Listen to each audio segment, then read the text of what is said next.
Despite a long-standing reputation for audio excellence, including, for a long while, near dominance within the realm of noise-canceling headphones, Bose has managed to remain something of an enigmatic company. From changes of CEO going unannounced to its well-known reluctance to publish technical specifications, this privately owned and publicly reticent corporation has always preferred to let its products do the talking. It's somewhat surprising that Bose, which released its first soundbar in 2011, has until now resisted the urge to throw its hat into the lucrative, if challenging Dolby Atmos market. But with the launch of the Smart Soundbar 900, the company has clearly taken its time to craft a worthy soundbar that it believes can deliver 3D audio, saying that it produces a layer of realism no other speaker can duplicate. A bold claim indeed, but with several of the most popular Dolby Atmos soundbars produced by relative newcomers to audio electronics, we're certainly curious to see how a brand with such a strong sonic legacy tackles the inherent difficulties and limitations of producing immersive cinematic sound from a single, linear soundbar. At £849 per $900 per $1,399, the Bose Smart Soundbar 900 just undercuts its main rival, the What Hi-Fi award-winning Sonos Arc, £899 per $899 per $1,499. Both are positioned as premium, Wi-Fi-enabled 5.0.2 soundbars that can be supplemented with additional surrounds or a sub, and both can be grouped with their respective brands' smart speakers as part of an integrated multi-room setup.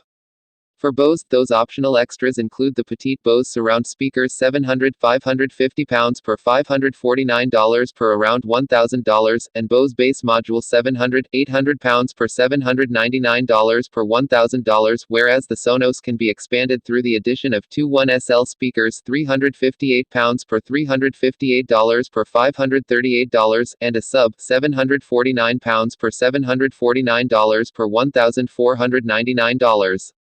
Neither brand, however, has an option for surrounds with integrated height drivers, a feature that both Samsung and LG's flagship soundbar packages offer.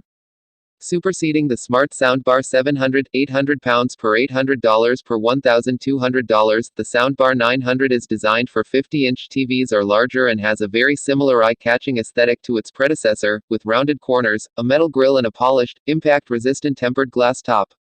Available in black or Arctic white, the sparkling surface looks very sleek but can reflect a lot of screen glare and, of course, requires some regular buffing to keep it looking at its best. Other than an extra 6.7 cm in length, the only real visual differentiator of the Soundbar 900 from its non-Atmos sibling is the pair of lozenge-shaped cutouts in the glass topper for two dipole, up-firing transducers. Altogether, the Soundbar 900 has 9 channels of amplification, 2 fewer than the Sonos Arc. As well as the pair of height drivers, inside you'll find one center tweeter flanked by 4 racetrack transducers. Despite the appearance of its completely wrap-around grille, there are no side-firing drivers. Instead, there are 2 further transducers positioned at the far left and right that use Bose's FaceGuide technology, which the company says will beam multi-directional sound to distinct areas in your room. There are only 2 physical controls on the soundbar's surface, a capacitive multi-use action button and a mute-unmute for the built-in microphone array used to activate either of the supported voice assistants, Amazon's Alexa and Google Assistant. The onboard Alexa also allows users to make and receive intercom calls to other Bose smart products and Amazon Echo devices, or make hands-free calls to anyone from within your contacts list. Meanwhile, Bose's Voice for Video feature further expands Alexa's capabilities by enabling users to turn on and control their TV or satellite box using their voice. Underneath these buttons is a slim LED light bar that indicates the status of the soundbar through a near-diabolical variety of pulses and color changes. To decode them, you'll likely need to refer to the key in the manual where around 25 different variations are listed. The LED gives visual feedback on changes made using the minimal remote. Unlike the backlit universal remote included with the Soundbar 700, the 900's controller is around half the size and offers unilluminated access to source selection, basic playback functions and up to 6 presets of preferred music stations or streaming services. For more in-depth control, the Bose Music app, available for iOS and Android, is very user-friendly and includes a 2-band EQ and discrete level control of the center and height channels as well as a dialogue boost mode. This is the only additional sound mode aside from the Soundbar 900 standard profile, which uses Bose's TrueSpace technology to up-mix non-Atmos content. This means that regardless of whether you're watching a film in 5.1 or streaming a track in stereo, the Soundbar 900's internal DSP will make decisions about when and when not to use the height transducers. Unfortunately, there is no way to disable this AI feature, and although sometimes it adds a welcome depth, it can alter the tonal character of the audio. The Bose Music app is also where you'll find Adaptic, Bose's room calibration software, which quite nobly requires you to wear a headband with a microphone on the top as you sit in multiple listening locations around your room. It's surprisingly less fiddly than other optimization techniques we've tried before and relatively effective. In our fairly large listening room, it brings out more of the low end and adds more weight to the height channels, with the option to toggle the resulting changes on and off. The included Adaptic headset tethers to the soundbar via a mini jack to the rear of the bar, where a quartet of 3.5mm sockets also offer connectivity for a wired base module, data, and an infrared transmitter. In a second cable recess is a single HDMI EARC port, an optical in, Ethernet, and a USB socket. While it's a shame that there's no extra HDMI pass-through, there's a decent selection of options for streaming content with Wi-Fi, Bluetooth 4.2, Spotify Connect, and AirPlay 2. Moreover, from January 2022 there will also be Chromecast on board by way of a retroactive firmware update. Sound format support for the Soundbar 900 is fairly partisan, with decoding only available for Dolby Atmos, Dolby Digital, Dolby True, and Dolby Digital Plus. To get an understanding of how TrueSpace functions, we begin our testing with the opening scene of The Social Network in 5.1 on DVD. In this instance, the height drivers appear to perform like an extension of the far left and right channels, mainly reproducing the higher frequency atmospheric sounds of the bar in which a charmless Mark Zuckerberg is about to get dumped. The background clatter of glasses and music feels notably widespread, and there's a real sensation of certain noises coming from either side of the listening position. However, this ambience is given an overly reverberant quality that clutters the sound design and creates some timing issues. The dialogue is very crisp and clear, but overall there's a touch of murkiness added to the scene that isn't there when it's delivered by the Sonos Arc. Later, as Zuckerberg runs back to his dorm room, the passing traffic convincingly sails across the expansive soundstage, with Face Guide again making it appear as though particular noises are coming from the sides.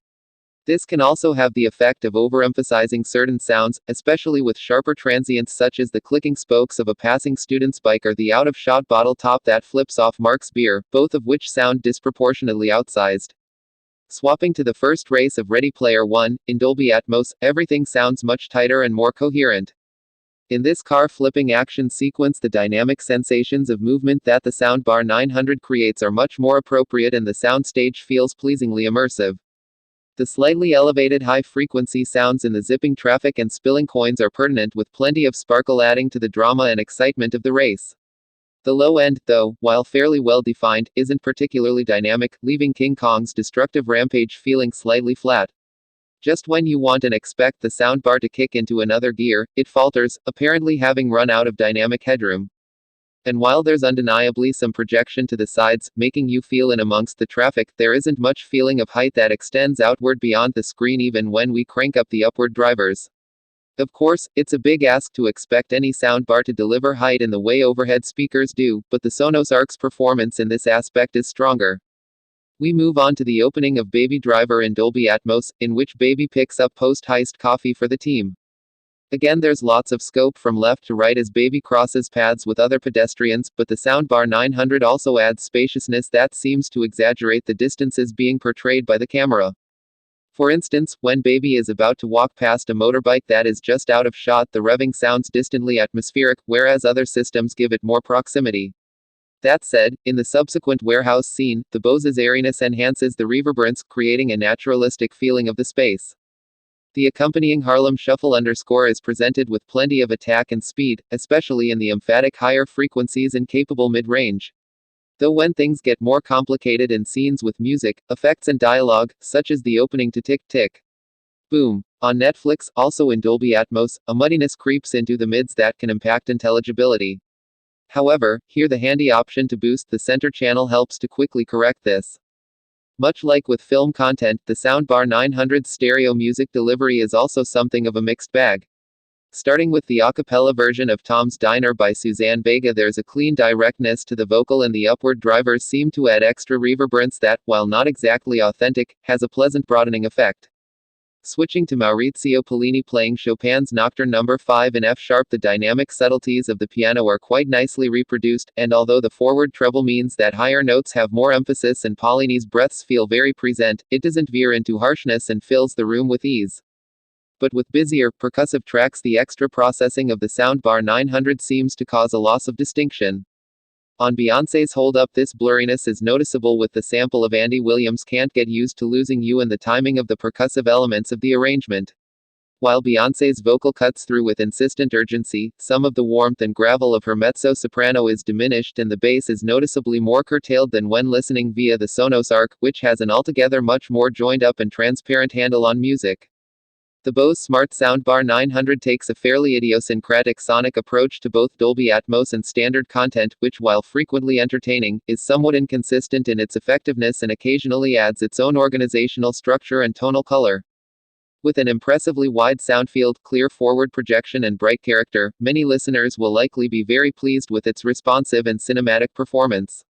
However, if you're looking for the ultimate premium Atmos soundbar, we'd suggest spending that very small amount extra for the added height, transparency, musicality and dynamics of